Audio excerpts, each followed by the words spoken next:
देव मामलेदार यशवंतराव महाराजांच्या यात्रेस प्रारंभ. सटाणा शहराचे आराध्य दैवत संत शिरोमणी देव मामलेदार यशवंतराव महाराज यांच्या 139व्या पुण्यतिथी सोहळ्यानिमित्ताने यात्रोत्सवास आजपासून सुरुवात झाली. एका सरकारी अधिकाऱ्याला त्यांच्या कार्यकर्तृत्वामुळे देवत्व बहाल झाले.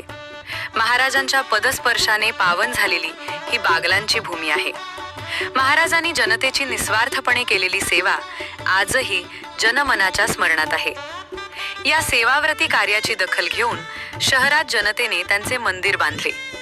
या ठिकाणी महाराजांची नित्यनेमाने पूजा केली जाते, तर त्यांच्या पुण्यतिथी निमित्ताने 15 दिवसीय यात्रा भरवली जाते.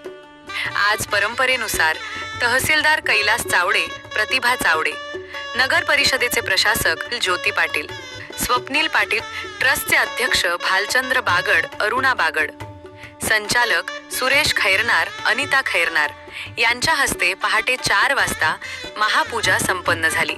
यावेळी ट्रस्ट संचालकांसह भक्त उपस्थित होते. यावेळी देव मामलेदार मित्रमंडळाने फराळाचे आयोजन केले होते. सायंकाळी भव्य रथयात्रा निघणार आहे. जय देव यशवंत स्वामी, हो यशवंत स्वामी, आरती ओ वाळू